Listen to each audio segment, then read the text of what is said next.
Praise the lord. హల్లెలూయా. సజీవుడైన దేవుని మాటలు వినిచిన ప్రతి ఒక్కరికి ప్రభుయేసు నామములో నా హృదయపూర్వక వందనాలు సమర్పించుకుంటున్నానండి. హల్లెలూయా. పరిశుద్ధ గ్రంథములోని అపొస్తల కార్యములలో వ్రాయబడిన పౌలును గురించి మనం సంభాషించుకుంటున్నాము. దానిలోని 3వ భాగంగా పౌలు ప్రభువు దర్శనం పొందుకున్న తరువాత అంత్యొక సంఘము నుండి బర్నబాతో చేసిన మొదటి మిషనరీ ప్రయాణంలో జరిగిన పౌలు చేసిన ప్రభు సువార్త పరిచర్య, ఆయన చేసిన అద్భుత ఆశ్చర్య కార్యాలను కూడా ఇప్పుడు మనం ధ్యానం చేసుకుందామండి. హల్లెలూయా. సౌలు ప్రభు దర్శనం పొందుకున్న తరువాత పౌలు కోరికపై బర్నబా పౌలుని తీసుకుని పేతురు, యోహానుల దగ్గరకు వచ్చాడు. అప్పుడు వారంతా సౌలును చూచి భయపడ్డారండి.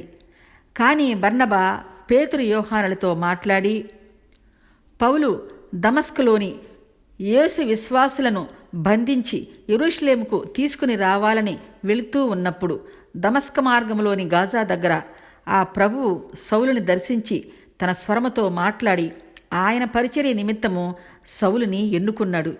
కాబట్టి సౌలును గురించి ఎవరు భయపడవద్దు. సౌలు పౌలుగా మారి దమస్కులోని సమాజ మందిరములో వాక్యం బోధించాడు అని అన్ని విషయాలు బర్నబా అక్కడి వారికి తెలియపరిచారు. ఈ పౌలు యూదా జాతిలోని పరిశీల సంతతికి చెందినవాడండి. వీరు ధర్మశాస్త్రమునందు పాండిత్యము కలిగిన పండితులు, దేవుని జ్ఞానము కలిగిన వారు. వీరు ఎంతో నిష్ఠాగరిష్ఠులు. ఆ పరిశీల జాతికి చెందినవాడు ఈ పౌలు. అందుకనే ప్రభు దర్శనం పొందుకున్న తరువాత ప్రవక్తల లేఖనాల ద్వారా యేసు శుభవార్త గొప్పగా ప్రకటించగలిగాడండి. బర్నబా పౌలును గురించి అన్ని విషయాలు పేతురుకి, యోహానుకి తెలియపరిచిన తరువాత వారంతా పౌలును నమ్మి ప్రేమించి ప్రభువు నీకు దర్శనం అనుగ్రహించాడు అని పౌలుని అభినందించారు. ఆ తర్వాత అందరి సమ్మతితో పౌలును, బర్నబాను అంత్యొక సంఘానికి దేవుని పరిచర్యకు పంపించారు. అప్పటి రోమా సామ్రాజ్యములో అంత్యొక పట్టణము ప్రసిద్ధి చెందిన గొప్ప పట్టణము. పౌలు, బర్నబా ఆ అంత్యొక సంఘములో ఉంటూ ప్రభు పరిచర్య చేస్తూ ఉన్నారు. ఆ సంఘములో మంచి బోధకులు, గొప్ప ప్రార్థనాపరులు ఉన్నారండి. వారంతా ప్రభువుని స్తుతించి కొనియాడుతూ ఉపవాస ప్రార్థనలు చేస్తూ ఉండేవారు. వారు ఆ విధంగా ప్రభువుని సేవిస్తూ ఉన్నప్పుడు పరిశుద్ధాత్మ దేవుడు వారితో మాట్లాడి బర్నబాను, పౌలును నా పని కొరకు ప్రత్యేకపరచండి, వారిద్దరినీ నేను నా పరిచర్య కొరకు ఎన్నుకున్నాను అని పరిశుద్ధాత్మ దేవుడు వారికి బయలుపరిచాడు. ఆ ఆత్మదేవుని ఆదేశం ప్రకారం వారు ఉపవాసముండి బర్నబా, పౌలు మీద వారి చేతులు ఉంచి ప్రార్థించి ప్రభు పరిచర్యకు వారిని అప్పగించారు.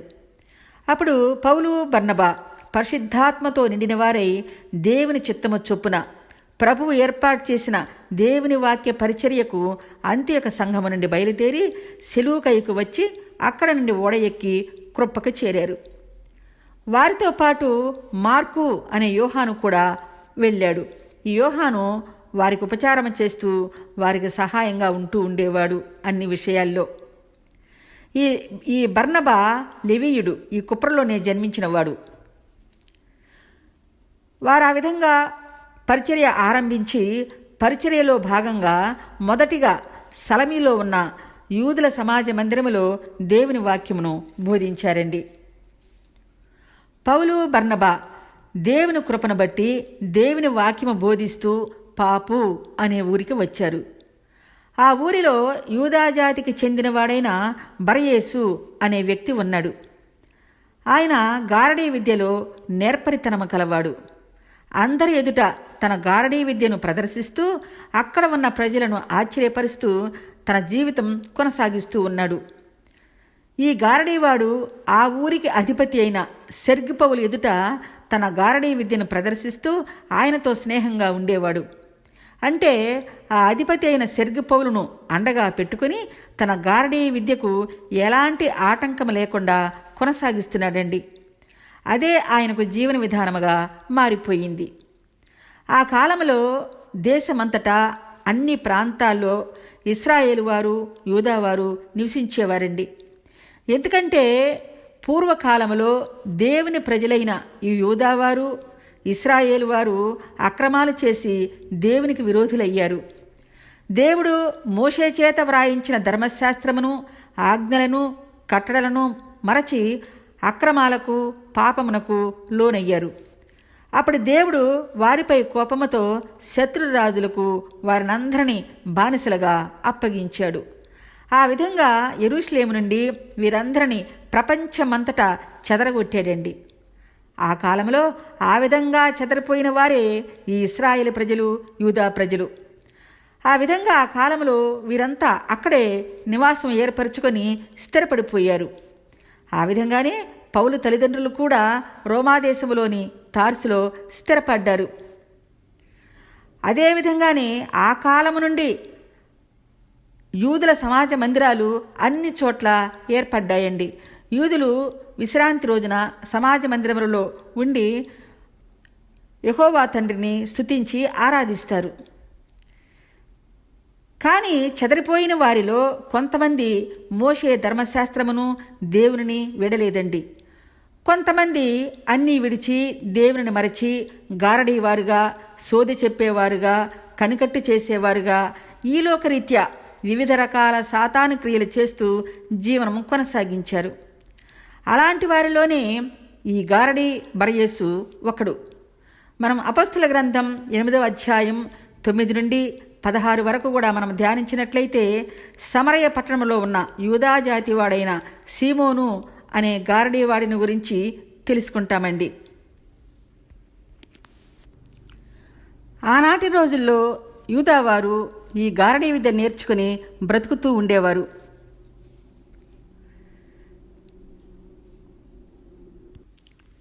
ఈ పాపు అనే ఊరికి సెర్గి పౌలు అధిపతిగా ఉన్నాడు. ఈయన చాలా జ్ఞాన వివేకములు కలిగిన వాడండి. ఆ ప్రాంతంలో పౌలు, బర్నబా చెప్తున్న దేవుని శుభవార్త విన్నాడు. అసలు వీరు ఏం చెప్తున్నారో విందామని సెర్గి పౌలు బర్నబాను, పౌలును తన దగ్గరకు పిలిపించుకున్నాడు. వారు చెప్పే మాటలు విందామని సంతోషించాడు.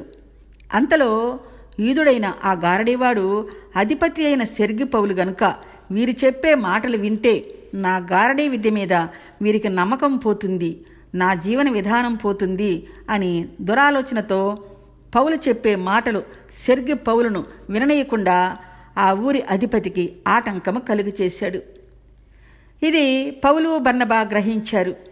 వెంటనే పౌలు పరిశుద్ధాత్మ పూర్ణుడై ఆ గారడీవాడిని తేరిచూస్తూ, సమస్త కపటముతోనూ దుర్నీతి దుర్మార్గముతో నిండినవాడా, సమస్త నీతికి విరోధి, అపవాది కుమారుడా, నీవు ప్రభు యొక్క తినని మార్గములు చెడగొట్టడం మానుకోవా? ఇదిగో ప్రభువు తన చెయ్యి నీ మీదకు ఎత్తి ఉన్నాడు. నీవు కొంతకాలము గ్రుడ్డివాడవై సూర్యుని చూడకుండా ఉంటావు అని పౌలు గారడీవాడైన ఎలుముతో చెప్పాడు. ఎలుమ అంటే గారడీవాడు అని అర్థం. పౌలు ఆ విధంగా పలికిన వెంటనే తన కన్నులకు చీకటి కమ్మింది. ఎవరైనా నన్ను పట్టుకుని నడిపించండి అని తిరుగులాడుతూ ఉన్నాడండి. అప్పుడు సెర్గి పౌలు అనే ఆ ప్రాంతపు అధిపతి జరిగిన దానిని చూచి ఆశ్చర్యపోయాడు. ప్రభు బోధ విని విశ్వసించి యేసుని అంగీకరించాడు. సెర్గి పౌలు బర్నబా, పౌలు బోధించే దేవుని మాటలు వినాలని ఆశించి తన ఇంటికి ఆహ్వానిస్తే ఈ గారడీవాడు విననీయలేదండి. అప్పుడు బర్నబా, పౌలు దేవుని పరిశుద్ధాత్మ శక్తిని పొందుకున్నవారు కనుక వారికి సాతాను చేసే తంత్రములు దేవుని ఆత్మతో తెలుసుకున్నారు. ఈ గారడీవాడు తన జీవన విధానం పోతుంది అని, ఇంకా ఎవ్వరూ ఆయన చేసే గారడీ విద్య చూడరని భయపడి సెర్గి పౌలును దేవుని వాక్యములు విననీయకుండా అడ్డంకి కలుగు చేశాడు. ఆ ప్రాంతంలోని వారంతా దేవుని వెంబడిస్తారని సాతాను బరయేసుతో ఆ విధంగా చేయించిందండి. కానీ దేవుడు పౌలుతో ఆత్మ ద్వారా సాతాను ఆలోచనలు తెలియపరిచి ఆ గారడీవాడికి కొంతకాలము దృష్టి లేకుండా చేయించాడు. ఎందుకంటే జీవము గల దేవుని మాటలు విని దేవుని యందు రక్షణ పొందుకునేవారు అక్కడ చాలామంది ఉన్నారు కనుక ఆత్మదేవుడు పౌలుతో ఆ గారడీవానికి కొంతకాలము కన్నులు కనబడనీయకుండా చేశాడు. ప్రభువు నామములో అక్కడ ఒక అద్భుతము చేయించాడండి. దేవుని వాక్యములో ఇంత శక్తి దాగి ఉందని సెర్గి పౌలు అక్కడ ఉన్న ప్రజలు వెంటనే దేవుని వాక్యమును అంగీకరించారు. పాపు అనే ఊరిలో యేసు లోకరక్షకుడు, ఆయనే సజీవుడని అందరూ ప్రభు మార్గములో నడిచారు. ఆ విధంగా పౌలు బర్నబా ద్వారా క్రైస్తవ్యం వ్యాపించి వారి జీవితాలు దేవుని యందు చక్కబరచబడ్డాయండి. పరిశుద్ధాత్మ శక్తి పొందుకున్న వారికి సాతాను ఆలోచనలు చక్కగా తెలుస్తాయండి. మనము అపొస్తలుల గ్రంథం 5వ అధ్యాయం 1 నుండి 5 వరకు మనం చూసినట్లయితే పేతురు కూడా పరిశుద్ధాత్మ శక్తితో నింపబడినవాడు కనుక అననీయ సప్పీరా దంపతులు చేసిన దురాలోచన తెలుసుకొని పరిశుద్ధాత్మను మోసపుచ్చటానికి సాతాను ఎందుకు మీ హృదయంని ప్రేరేపించింది అని పేతురు అననీయ సప్పీరాలను అడిగినప్పుడు వారు వెంటనే అక్కడే పడి మరణించారు. సాతాను కలిగించే ఏ ఆలోచనలైనా పరిశుద్ధాత్మని ఎదుట నిలువనేరవండి. దేవుని పరిశుద్ధాత్మ శక్తి వెలకట్టలేని శక్తి గలది. ఆ విధంగా ఆ గారడీవాడి ఆలోచన పౌలు తెలుసుకొని దేవుని ఆత్మ ద్వారా ఆ గారడీవాడికి కొంతకాలం కళ్ళు లేకుండా చేశాడండి. కానీ తర్వాత ఆ గారడీవాడు ప్రభువును విశ్వసించాడు, కళ్ళు వచ్చినాయండి. పౌలు బర్నబా తిరిగిన ఆ ద్వీపాల ప్రదేశములన్నింటిలో దేవుని వాక్యము శక్తివంతమైనదిగా వ్యాప్తి చెందింది. ఆ తరువాత పౌలు బర్నబా వారిని వెంబడించిన విశ్వాసులు పాపు అనే ఊరి నుండి బయలుదేరి పంపూలియా, పెర్గే, పిసిదయికు వచ్చారు. అక్కడ ఉన్న అంత్యోకకు వచ్చి విశ్రాంతి దినమున బోధించారు. పౌలు సమాజ మందిరములో బోధిస్తూ వారి పితరుల గురించి, ప్రవక్తల గురించి తెలియపరుస్తూ ఉన్నాడండి. ఇశ్రాయేలు ప్రజలారా, దేవునికి భయపడువారలారా, నా మాటలు వినండి. ఇశ్రాయేలు ప్రజలైన యెహోవా దేవుడు మన పితరులను ఏర్పరచుకున్నాడు. యాకోబు కుటుంబము కరువు కాలమందు ఈ కానాను దేశము నుండి ఐగుప్త దేశమునకు వెళ్ళారు. యెహోవా తండ్రి వారిని ఐగుప్త దేశమునందు బహుగా వృద్ధి పొందించి వారి సంతానమును ఆకాశమందు ఉన్న నక్షత్రములాగా విస్తరింపచేశాడు. ఐగుప్తీయులకు ఇశ్రాయేలు వారి ప్రజలను చూచి మత్సరము కలిగింది. ఇశ్రాయేలు వారిని బానిసలుగా చేసుకుని ఎన్నో హింసలు పెట్టి బాధించారు. ఆ విధంగా ఇశ్రాయేలు ప్రజలు ఐగుప్త దేశములో 430 సంవత్సరాలు బాధపడి దేవునికి మొర్రపెట్టుకున్నప్పుడు దేవుడు వారి ప్రార్థన ఆలకించాడు. ఆనాటి కాలంలో దేవుడు అబ్రహాముతో చేసిన నిబంధన ప్రకారం 430 సంవత్సరాల తర్వాత దేవుడు మోషేను దర్శించాడు. ఇశ్రాయేలు ప్రజలను మోషే నాయకత్వంలో ఐగుప్త దేశము నుండి కానాను దేశమునకు నడిపించాడు. ఐగుప్త దేశము నుండి కానాను దేశమునకు చేరటానికి 40 సంవత్సరాలు పట్టింది. మార్గమధ్యములోని అరణ్యములో ఇశ్రాయేలు ప్రజలు దేవునిని, మోషేని శోధించిన ఆ 40 సంవత్సరాలు యెహోవా తండ్రి అవన్నీ సహించి ఇశ్రాయేలు ప్రజలను కానాను దేశమునకు చేర్చాడు. వారంతా కానాను దేశము చేరిన నాటికి 7 జాతుల వారు కానానులో నివసిస్తూ ఉన్నారు. వారంతా దేవునికి వ్యతిరేకంగా ప్రవర్తిస్తూ దేవుని ఎరుగిన వారై పాపాత్మలై జీవిస్తున్నందున వారిని నాశనము చేసి ఆ దేశమును మన పితరులైన అబ్రహాము, ఇస్సాకు కుమారుడైన యాకోబు సంతానమునకు స్వాస్థ్యముగా పంచి ఇచ్చాడు. మన పితరులు ఆ విధంగా 450 ఏళ్ళు కానాను దేశములో నివసించారు. ఆ కాలంలో పుట్టిన తరువాత తరమువారు దేవునిని మరచి అక్రమాలు చేసి అన్యులతో సహవాసము చేసి దేవునికి ఇష్టము లేనివారుగా బ్రతుకుచున్నారు. ఆ సమయంలో యెహోవా తండ్రి వారి రక్షణ కొరకు న్యాయాధిపతులను నియమించాడు. న్యాయాధిపతి ప్రవక్త అయిన సమూయేలు కాలంలో ప్రజలు మాకు రాజు కావాలని అడిగారు.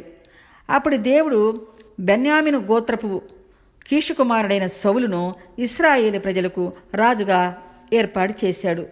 ఆ సౌలు 40 సంవత్సరాలు ఇశ్రాయేలు వారిని పరిపాలిస్తూ దేవుని ఆజ్ఞలను ధిక్కరించి పాపమునకు పాత్రుడయ్యాడు. అప్పుడు యెహోవా తండ్రి సమూయేలును దర్శించి, బెత్లెహేములో నివసించే యెష్షయి కుమారుడైన దావీదును నా ప్రజలకు రాజుగా ఏర్పాటు చేసుకున్నాను. నీవు వెళ్ళి దావీదును కనుగొని ఇశ్రాయేలు ప్రజలకు రాజుగా అభిషేకించు అని తెలియపరిచాడు. దేవుడు సమూయేలుతో మాట్లాడుతూ, దావీదు నా ఇష్టానుసారమైన మనుష్యుడు, నా ఉద్దేశములన్నీ దావీదు నెరవేరుస్తాడు అని దేవుడు దావీదునందు సాక్ష్యం ఇచ్చాడు. దావీదు పక్షమున దేవుడే సాక్ష్యం ఇచ్చాడు కనుక దేవుని ఆజ్ఞ ప్రకారం సమూయేలు ప్రవక్త దావీదును ఇశ్రాయేలుకు రాజుగా అభిషేకించాడు. దేవుడు దావీదును ఇశ్రాయేలు ప్రజలకు 2వ రాజుగా చేసుకున్నాడు. దేవుడు దావీదుకిచ్చిన వాగ్దానం ప్రకారం దావీదు సంతానమందు లోకరక్షకుడైన యేసును జన్మింపచేశాడు. యేసు పుట్టుకను గురించి పూర్వములోని మన ప్రవక్తలందరూ ప్రవచించారు. మోషే, యెషయా, దావీదు ప్రవక్తల లేఖనాలన్నీ ప్రభువునందు నెరవేర్చబడ్డాయి. బాప్తిస్మిచ్చు యోహాను కూడా ప్రభువు కంటే ముందుగా ప్రభును గురించి ప్రకటించటం మొదలుపెట్టాడు. ఆ యోహాను అందరికీ నీళ్లలో బాప్తిస్మ ఇస్తూ ఉన్నప్పుడు, నేను మీకు నీళ్లలో బాప్తిస్మ ఇస్తున్నాను, కానీ నా వెనక వచ్చువాడు నాకంటే గొప్పవాడు, ఆయన కాళ్ల చెప్పులు విప్పటానికైనా నేను పాత్రుడను కాను అని యోహాను కూడా తెలియపరిచాడు. కాబట్టి సహోదరులారా, అబ్రహాము వంశస్థులారా, దేవునికి భయపడు వారలారా, ఈ రక్షణ వాక్యము దేవుని యొద్ద నుండి మన యొద్దకు పంపబడింది. ధర్మశాస్త్రము, ప్రవక్తల లేఖనాలు యేసును గురించి తెలియపరిచినా ఎవరూ గ్రహించలేని వారయ్యారు. యేసుని హింసలు పెట్టి శిక్షించారు. ఆయన బోధను ఆలయములోని మత పెద్దలు కూడా అంగీకరించకుండా యేసుపై అన్యాయపు తీర్పు చెప్పి రోమా అధికారులకు అప్పగించారు. ఫిలాతు ఆయన యందు నాకు ఏ నేరము కనపడలేదు, ఈ యేసుని విడుదల చేయినా అని అందరినీ అడిగినప్పుడు అక్కడ ప్రజలు అరుస్తూ, దేవుడిని నా తండ్రి అని, నేను ఆయన కుమారుడినని చెప్తున్నాడు కనుక, వీడు దైవదూషణ చేస్తున్నాడు కనుక వీరిని సిలువ వేసి చంపివేయండి అని మన పెద్దలు ఫిలాతును వేడుకున్నారు. ఆ యేసు మ్రాను మీద సిలువ వేయబడి మరణించిన తరువాత సమాధి చేశారు. కానీ ఆ పరమ తండ్రి యేసును 3వ రోజున మృతులలో నుండి మృత్యుంజయుడిగా లేపాడు. యేసు ప్రభువును గురించి ప్రవక్తలు ప్రవచించిన లేఖనాలన్నీ ప్రభువునందు నెరవేర్చబడ్డాయి. యేసు పునరుత్థానుడైన తరువాత గలిలయ నుండి ఆయనతో పాటు యెరూషలేమునకు వచ్చిన వారికి కూడా కనిపించాడు. శిష్యులతో 40 రోజులు సంచరించాడు. వారంతా ప్రభువుకు సాక్షులుగా మన మధ్య ఉన్నారు. దేవుడు యేసును మృతి నుండి మృత్యుంజయుడిగా లేపి మన పితరులకు చేసిన వాగ్దానమును మన పిల్లల యందు కూడా నెరవేర్చాడు.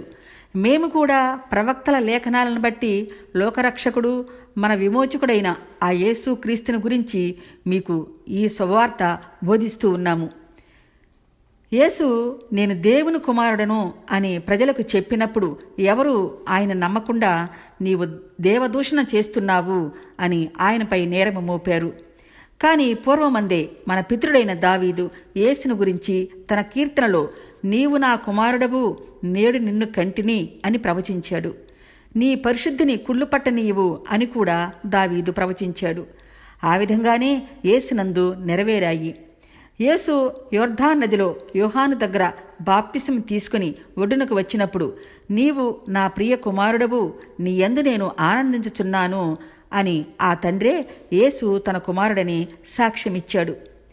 యేసు మరణించిన తరువాత ఆ తండ్రే 3వ రోజు మృత్యుంజయుడిగా లేపాడు. పరిశుద్ధుడైన ఆ యేసుని మరణము బంధించలేకపోయింది కనుక ఆయన శరీరము కుళ్ళు పట్టలేదు. యేసుకు జరిగేవి, జరగబోయేవి అన్నీ ఆయన పుట్టుక, మరణము, పునరుత్థానము అన్నింటినీ తెలియపరుస్తూ ప్రవక్తల లేఖనాలు మనకు సాక్ష్యంగా ఉన్నాయి. యేసును గురించి ప్రవచించిన దావీదు తన మరణము తర్వాత ఆయన శవము కుళ్ళిపోయింది, కానీ దావీదు ప్రవచించిన యేసు శరీరము కుళ్ళిపోలేదు. ఆ యేసుని మరణము బంధించలేకపోయింది. దావీదు తన మరణానంతరము శరీరము కృశించిన ఆత్మ పరమనుకు చేర్చబడింది. ప్రభువు మరణించిన 3వ రోజున సజీవుడిగా లేచి శిష్యులకు కనిపించి అందరి ఎదుట అందరూ చూస్తూ ఉండగానే పరలోకమునకు ఆరోహణమయ్యాడు. ఆ యేసును చూచిన వారు మన మధ్యలో ఉన్నారు. కాబట్టి సహోదరులారా, మీకు ఆయన ద్వారానే పాప క్షమాపణ కలుగుతుంది. ఆయన మన పాప పరిహారకుడు, మన విమోచకుడు. ప్రతివాడు ప్రభువునందు మాత్రమే నీతిమంతుడిగా తీర్చబడతాడు. ఆ యేసు ప్రభువు సమస్త మానవులకు పాప విమోచన కలిగించటానికి ఆకాశమునకు భూమికి మధ్య మ్రానుపై వ్రేలాడి తన రక్తమును చిందించాడు. ఆయన కార్చిన రక్తము ద్వారానే ఈ భూమి మీద ఉన్న సమస్త మానవులకు రక్షణ కలుగుతుంది అని పౌలు అక్కడ ప్రజలకు యేసును గురించి వివరంగా బోధించాడండి. అక్కడ ఉన్న వారికి ప్రవక్తల లేఖనాలన్నీ తెలియపరిచి యేసే మన రక్షకుడు, ఆయనే దైవకుమారుడు అని ప్రభు సువార్త ప్రకటించాడు. ఆ సమాజ మందిరములో పౌలు చెప్పిన బోధ విని యూదులు, భక్తిపరులైన యూదామత ప్రవిష్ఠులు ఇంకా అనేక మంది పౌలును బర్నబాను వెంబడించారండి. పౌలు, బర్నబా వారందరితో మాట్లాడుతూ యేసు శుభవార్త విన్న మీరంతా దేవుని కృపయందు నిలకడగా ఉండండి అని ఆ సమాజంలోని వారినందరినీ హెచ్చరించారు. ఆ తర్వాత వచ్చిన విశ్రాంతి దినమునకు దేవుని వాక్యం వినటానికి దాదాపు ఆ పట్టణంలోని ప్రజలంతా కదలి వచ్చారు. అక్కడ ఉన్న యూదులు పౌలు సువార్త వినటానికి వచ్చిన ఆ జనసమూహమును చూచి మత్సరముతో నిండిపోయారండి. వారంతా పౌలును, బర్నబాను దూషిస్తూ అసూయతో పౌలు చెప్పే బోధకు ఆటంకము కలుగచేశారు. వీరు యేసుని నమ్మని యూదులు కనుక వారు పౌలు చెప్పే దేవుని మాటలకు అడ్డము కలిగించారు. అప్పుడు పౌలు, బర్నబా లేచి వారితో ధైర్యముగా ఈ విధంగా మాట్లాడారు. దేవుని వాక్యము మొదట యూదులైన మీకు చెప్పటం ఎంతో అవసరమై ఉంది కనుక ప్రభువు చిత్తము చొప్పున మేము మీకు ప్రకటిస్తున్నాము. కానీ మీరు వినటం లేదు, గ్రహించటం లేదు. ప్రభువు మీ దగ్గరకు పంపించిన దేవుని వాక్యమును త్రోసివేసి మీకు మీరే నిత్యజీవమునకు అపాత్రులుగా ఎంచుకుంటున్నారు. కాబట్టి మిమ్మల్ని వదిలి మేము అన్ని జనుల దగ్గరికి వెళుతున్నాము. ఎందుకంటే అన్ని జనుల కొరకే దేవుడు మమ్మల్ని ఏర్పరచుకున్నాడు. నీవు భూదిగంతముల వరకు రక్షణార్థముగా ఉండటానికి నిన్ను అన్ని జనులకు వెలుగుగా ఉంచియున్నాను అని ప్రభువు మాకు ఆజ్ఞాపించాడు అని అక్కడ వారికి తెలియచెప్పారు. అప్పుడు అక్కడ సమూహంలో ఉన్న అన్ని జనులు వీరి మాటలు విని ఎంతగానో సంతోషించారు. దేవుని ఎంతగానో మహిమపరిచారు, స్తుతించి కీర్తించారు. ప్రభువునందు నిత్యజీవం పొందుకోవటానికి అక్కడ ఉన్న అన్యజనులు ప్రభువుని విశ్వసించారండి. పౌలు చెప్పిన దేవుని మాటలకు ప్రభువు వాక్యము ఆ ప్రదేశమంతటా వ్యాపించింది.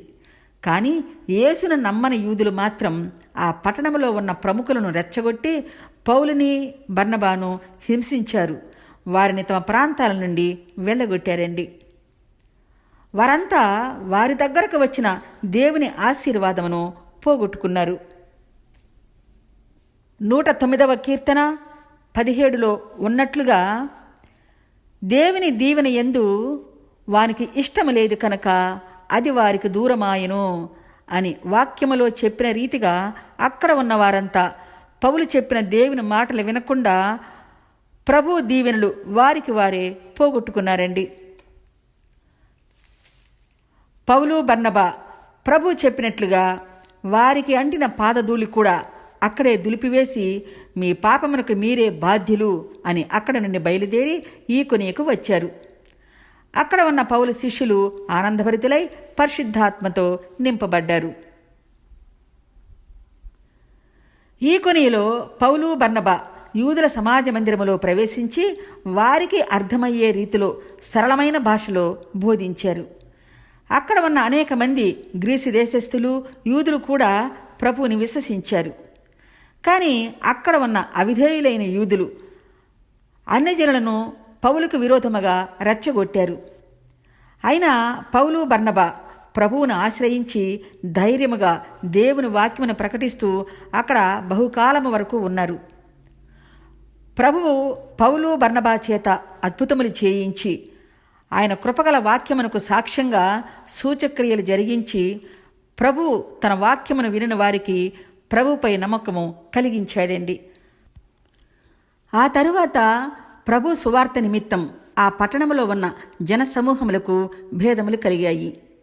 కొంతమంది అన్యజనులు యూదులు అక్కడ ఉన్న అధికారులతో కలిసి పౌలును బర్నబాను అవమానపరిచి వారిపై రాళ్ళు రువి చంపాలని ఆలోచన చేశారు. అప్పుడు పౌలు బర్నబా ఆ సంగతి తెలుసుకొని లుస్త్రకు దర్బేకు చుట్టూ ప్రక్కల ఉన్న ప్రదేశాలకు పారిపోయి వచ్చి అక్కడ సువార్త ప్రకటించారు. ఆ విధంగా అక్కడి ప్రాంతాలలో ప్రభు వారికి నిత్యము సహాయకుడిగా ఉండి వాక్యం ప్రకటింపజేశాడండి. పౌలు బర్నబా అందరి ఆత్మలు రక్షించాలని పారిపోయి కూడా ప్రభు సువార్త ప్రకటించారు. ఆ తరువాత వారంతా కలిసి పౌలు బర్నబా లుస్త్రకు వచ్చి వాక్యం బోధిస్తూ ఉన్నారు. లుస్త్రలో బలహీనమైన పాదముల కల ఒక వ్యక్తి ఉన్నాడు. సువార్తలో పరిచర్య భాగంగా లుస్త్ర అనే ఊరికి వచ్చారు. అక్కడ వాక్యం బోధిస్తూ ఉన్నప్పుడు పుట్టుకతోనే కుంటివాడైన ఒక వ్యక్తి పౌలుకు దగ్గరలో కూర్చుని పౌలు చెప్పే మాటలను ఆసక్తితో ఆలకిస్తూ ఉన్నాడు. పౌలు ఆ కుంటివాణిని చూచి అతనికి దేవుని మీద ఉన్న విశ్వాసం గమనించి నీ పాదములు మోపి సరిగా నిలబడమని ఆ కుంటి వ్యక్తితో బిగ్గరగా చెప్పాడు. అతడు ఆ మాట వినటంతోనే ఆ కుంటి వ్యక్తి లేచి తన పాదములు మోపి సంతోషంతో గంతులు వేశాడండి. ఇది చూచి అక్కడ వారంతా ఆశ్చర్యపడిపోయారు. పౌలు చేసిన అద్భుతానికి అక్కడి వారు వారిని దేవతలుగా భావించి వారికి బలి ఇవ్వబోతుంటే బర్నబా పౌలు నివారించారు. బర్నబా పౌలు వారి బట్టలు చించుకుని సమూహములో చొరబడి, అయ్యలారా ఆగండి, మేము కూడా మీలాంటి నరులమే, దేవతలము కాదు. ఈ వ్యర్థమైన బలులను ఆపుచేయండి. ఈ భూమి మీద ఉన్న సమస్త జనుల రక్షణార్థం ప్రభువైన యేసు పరము నుండి వచ్చి శిలువపై తన రక్తమును చిందించి మనకు పాప విమోచన కలుగచేశాడు. భూమిని సముద్రమును ఆకాశమును సృజించి ఆ జీవముగల దేవుని వైపు మీరంతా తిరగాలని, మీ మరణానంతరము మీ ఆత్మలు రక్షింపబడి పరలోకములోని దేవుని సన్నిధిలో చేరాలని మీకు యేసు శుభవార్త బోధిస్తున్నాము. ఆ సర్వలోక సృష్టికర్త అయిన ఆ పరమ ప్రభువే మనకందరికీ దేవుడు. అట్టి దేవుడు ఋతువులను ఏర్పరిచి ఆకాశం నుండి వర్షము కురిపిస్తూ ఫలవంతమైన ఆహారమును సమస్త భూజనులకు దయచేస్తున్నాడు. అట్టి దేవుడిని తెలుసుకుని మీ హృదయములను ఉల్లాసముతో నింపుకొనండి. మేము బోధించిన ఈ జీవముగల దేవుని మార్గములో నడవండి. ఆయనే మన పాప విమోచకుడు, లోకరక్షకుడు కనుక ఇంకా ఈ బలులను ఆపుచేయండి. అందరి పాపముల కొరకే ఆయన శిలువపై బలి అయ్యాడు కనుక ఆయనే మన సమస్త పాపములకు పరిహారకుడు. మానవులందరి కొరకు ఆయన తన రక్తము చిందించాడు కనుక ఇంక బలులతో పనిలేదు అని అక్కడ ఉన్న వారికి అందరికీ పౌలు బిగ్గరగా తెలియపరిచాడండి. అక్కడ పౌలు పరిచర్య చేస్తూ ఉన్నప్పుడు ఈకొని నుండి అంత్యక నుండి యేసును నమ్మని యూదులు వచ్చి పౌలును రాళ్లతో కొట్టి చనిపోయాడని ఊరి బయటకు ఈడ్చివేసి వెళ్ళిపోయారు. పౌలు తన శిష్యుల సహకారంతో దేవుని కృపలో బలపడి మరలా పరిచర్య మొదలుపెట్టాడు. ఎన్ని శ్రమలు కలిగినా యేసునందు విశ్వాసముంచి దేవుని రాజ్యమునకు మనం ప్రవేశించాలని అందరినీ హెచ్చరించాడు. లుస్త్రలో పౌలు పరిచర్య చేస్తూ ఉన్నప్పుడు ఒక యవనస్తుడైన తిమోతి అమ్మ అవ్వ పౌలుకు పరిచయం అయ్యారు. పౌలు చెప్పే మాటలు విని ప్రభునందు విశ్వాసముంచారు. తిమోతి అమ్మ అవ్వ యూదులు కనుక పౌలుకు దగ్గరయ్యారు. తిమోతిని ప్రభు సేవ కొరకు సమర్పించుకోవాలని పౌలుకి విన్నవించుకున్నారండి. పౌలు తిమోతి అమ్మ అవ్వలతో ప్రేమగా మాట్లాడి తిమోతిని ఆశీర్వదించి అక్కడ నుండి బయలుదేరారు. పౌలు బర్నబా ప్రభువు సువార్త బోధించిన అన్ని ప్రాంతాల్లో ప్రభువునందు రక్షణ పొందుకున్న వారిని అందరినీ హెచ్చరించి యేసునందు నిరీక్షణ కలిగి ఉండండి అని తెలియపరిచారు. వారు తిరిగిన ప్రాంతాలలో ప్రభువు సంఘములు ఏర్పరిచి పౌలు బర్నబా ఉపవాసముండి అక్కడ ఉన్న వారందరి కొరకు ప్రార్థించారు. ప్రభువునందు బలపరిచారు. ప్రతి సంఘములో పెద్దలను ఏర్పరిచారు. ఆ విధంగా అంతటా తిరుగుతూ ప్రభు పరిచర్య చేశారండి. వారు చేసిన దైవసేవ, వాక్య పరిచర్య అంతా దేవుని కృపకు అప్పగించి ఓడ ఎక్కి మొదటిగా బయలుదేరిన అంత్యయుగకు తిరిగి వచ్చారు. పౌలు బర్నబాతో కలిసి చేసిన మొదటి మిషనరీ ప్రయాణం గురించి అపొస్తలుల గ్రంథములో 13వ అధ్యాయం 1 నుండి మొదలై 14వ అధ్యాయం 28 వచనాల వరకు జరిగిందండి. పౌలు ఈ మిషనరీ ప్రయాణము తన 45వ సంవత్సరము నుండి 47వ సంవత్సరం వరకు, అంటే 2 సంవత్సరాలు చేశాడు. పౌలు బర్నబా చేసిన ఈ ప్రయాణం 1200 మైళ్ళ నుండి 1500 మైళ్ళకు పైగా ప్రయాణించి ఉంటారు అని బైబిల్ మేధావులు తెలియపరిచారు. బర్నబా పౌలు చేసిన ఈ మొదటి మిషనరీ ప్రయాణం ఎంతో చారిత్రాత్మకమైనదిగా పండితులు అభివర్ణించారు.